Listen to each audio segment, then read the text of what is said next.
लिखें, किसी भी सरकार की कामयाबी इस बात से आंकी जाती है कि उसने नागरिकों के लिए काम का कैसा वातावरण बनाया और देश के आर्थिक विकास में उनका कितना योगदान सुनिश्चित किया है।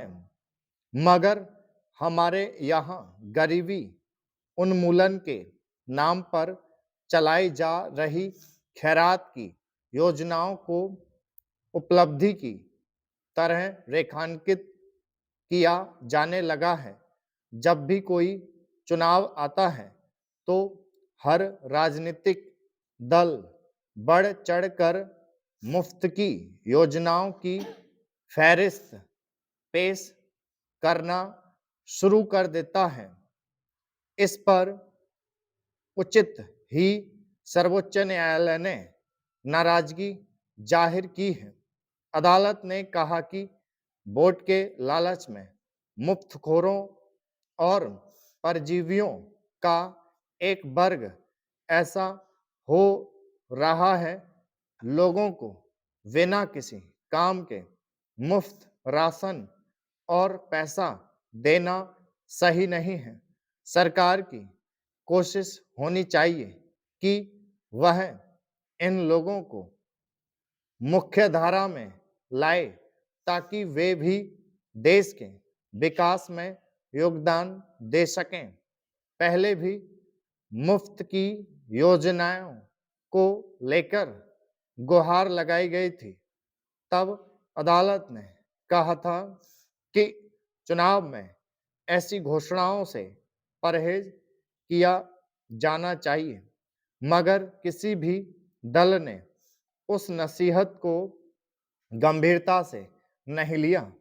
यह ठीक है कि कोई भी सरकार अपने नागरिकों को भूख से नहीं मरने दे सकती, इसीलिए भोजन का अधिकार कानून लाया गया था।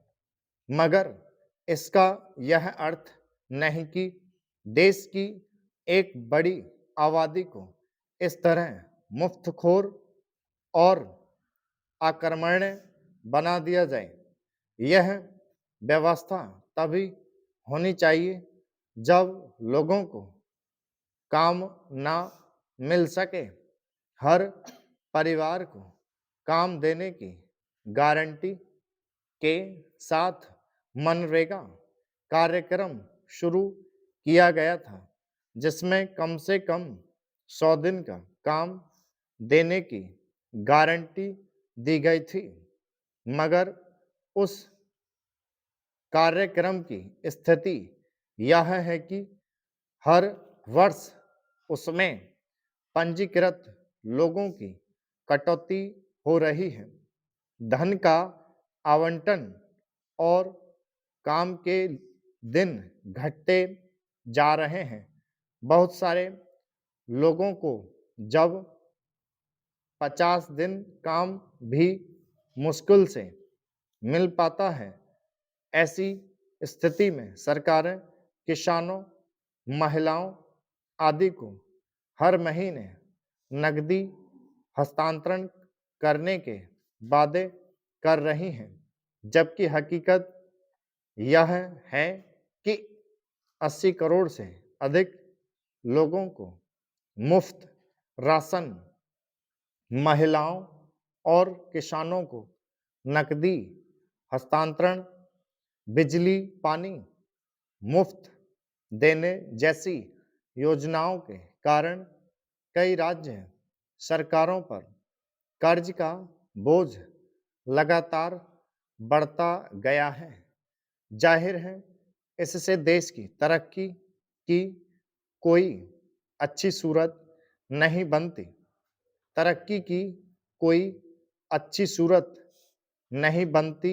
यह स्वाभाविक है कि जब लोगों को मुफ्त का राशन और नकदी मिलेगी तो वे शारीरिक श्रम करने से बचेंगे।